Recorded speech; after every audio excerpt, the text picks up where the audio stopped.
Origem dos traumas. Existe um pressuposto trazido por Freud, ao criar a psicanálise, que o começo do tratamento de qualquer transtorno mental começa por descobrir a origem do problema ou trauma original.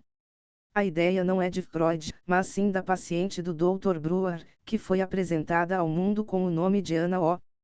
A própria paciente chegou à conclusão de que ao recordar e falar dos traumas sofridos, limpar a chaminé, os sintomas diminuíam. Com base nessa descoberta, Freud desenvolveu todo um conjunto de ideias que não solucionaram a histeria e os problemas dos distúrbios mentais, mas que colocaram os médicos no bom caminho. Grande parte do nosso comportamento é moldado com experiências da presente encarnação. Isso significa que sofremos a influência do meio, da família, dos amigos, dos filmes, dos livros e das músicas. Acrescentamos acontecimentos marcantes em nossa história, tais como traumas sofridos, a morte de parentes e amigos, os assédios sexuais. Tudo isso faz parte da nossa realidade e afeta o nosso comportamento. Existe, porém, algumas tendências inatas que não são desta vida. Medos, talentos ou tendências que nenhuma lógica é capaz de justificar.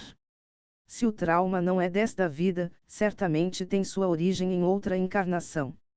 Nos dias atuais, um grupo de pesquisadores defendem a terapia de vidas passadas, partindo justamente desse pressuposto: se o trauma não é da presente encarnação, ele deve ter sua origem em outra vida.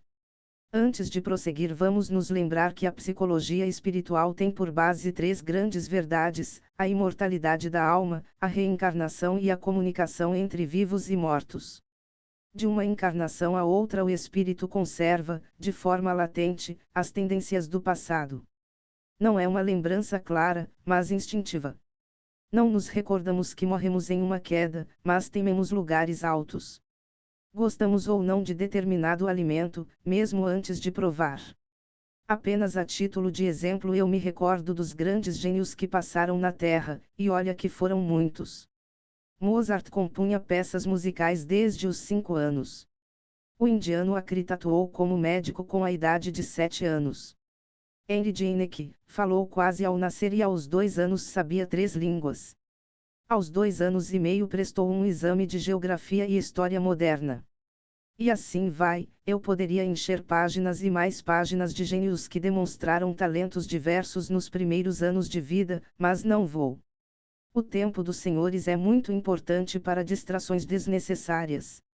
O que importa é saber que o conhecimento fica guardado em nossa memória espiritual e ressurge na presente encarnação, motivadas por um gatilho mental.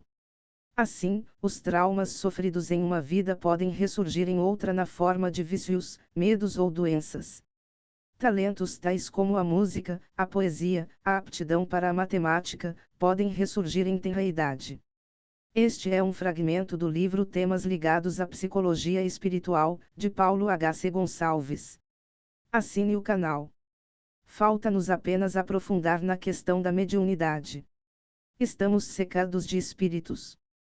Os espíritos nada mais são do que pessoas desencarnadas. Nós temos pessoas que nos amam e pessoas que nos odeiam, e entre elas milhares de outras que são completamente indiferentes. Alguns dos indiferentes nos ajudam, outros nos atrapalham. A tendência dos que nos amam é nos ajudar e dos que nos odeiam é atrapalhar. Um espírito que não nos ama pode despertar, em nossa memória, traumas que nos adoeçam ou desequilibram emocionalmente. Amigos espirituais podem despertar recordações dos nossos talentos das vidas passadas, nos inspirar confiança e lembranças de momento de superação. De acordo com a nossa evolução, podemos dar ouvidos a um ou outro grupo. Aquele que fixa a mente nos medos, vícios e mazelas tem a tendência a adoecer. Aqueles que afastam os maus pensamentos e encaram de forma otimista a vida, têm maior chance de superar qualquer transtorno mental. Eu não sou contra descobrir a origem de um trauma, pois falar sobre os sofrimentos auxilia a limpar a chaminé, desanuviar os pensamentos. Só lembro que alguns traumas não podem ser encontrados, por mais que procuremos, pois o fato original está em um passado remoto. Melhor do que encontrar a origem de um trauma é retificar o comportamento atual. Se a pessoa está presa em um loop de sofrimento, temos que propor um outro comportamento. Sei que o exemplo é tosco, mas certa vez participei de um atendimento fraterno no qual aconselhei uma senhora que tinha problemas graves de brigas com o marido. Falei que era ela quem estava errada e que não deveria tentar mudar o marido, mas que era ela quem precisava mudar, esquecer as brigas e procurar a paz. Ela argumentou e resmungou por longo tempo, mas me disse que tentaria. No mês seguinte ela me narrou, feliz, o desconcerto do marido em relação ao comportamento dela. Ela não reclamou da louça suja no sofá, da toalha molhada na cama ou das pequenas alfinetadas verbais produzidas por ele ao longo das semanas. Com o tempo o comportamento do marido mudou, pois o comportamento dela mudou em relação a ele. Por alguns dias a louça deixada no sofá ali ficou até criar mofo. Ela não brigou, e também não pegou. Depois ela me contou que o comportamento que tinha era o mesmo da mãe em relação ao pai. Inconscientemente ela repetia o mesmo comportamento, reclamava e organizava a casa. Reafirmo, busque retificar o comportamento conturbado antes de procurar a origem do mau comportamento.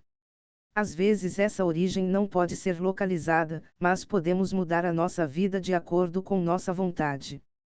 Para facilitar o meu raciocínio, eu repito que a origem dos traumas está nos acontecimentos da vida presente, nos traumas sofridos nas vidas passadas e na influência dos espíritos que nos rodeiam.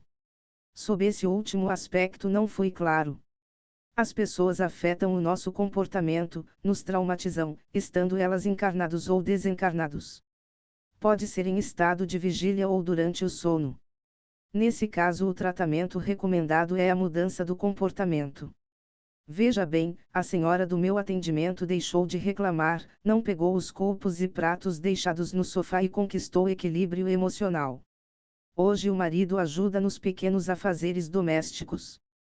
Acompanhei a família durante anos, ela não tem o casamento perfeito, todavia aprendeu a conviver com o marido e o marido aprendeu a conviver, em harmonia, com ela.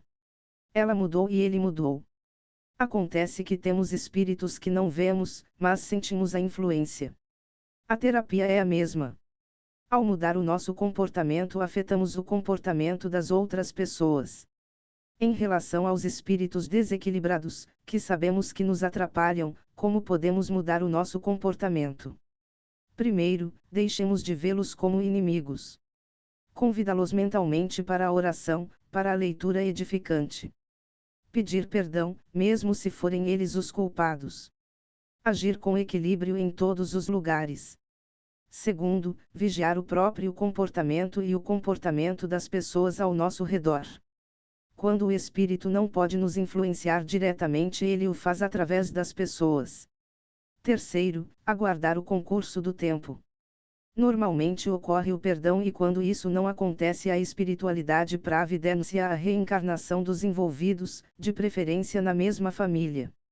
O que falei não é garantia para uma vida feliz, mas tenha certeza que quando mudamos o nosso comportamento forçamos os outros a mudar. Não tem essa desculpa que ninguém muda ninguém. Estamos mudando o tempo todo, seja por influência de outras pessoas ou o próprio tempo que nos faz mudar. Mesmo sem querer ocorrem micromudanças ao longo do dia, até que damos um salto quântico e entramos em outra esfera de compreensão. Quem tenta mudar o outro pela força ao máximo que consegue é escalar a resistência e agravar os conflitos. Quem muda a si mesmo provoca mudanças no outro. Não estranhe, mas estas recomendações repetirei ao longo do livro. A repetição é a melhor forma do aprendizado. Antes de concluir, eu gostaria de reafirmar que descobrir a origem de um trauma alivia, mas não resolve os conflitos emocionais.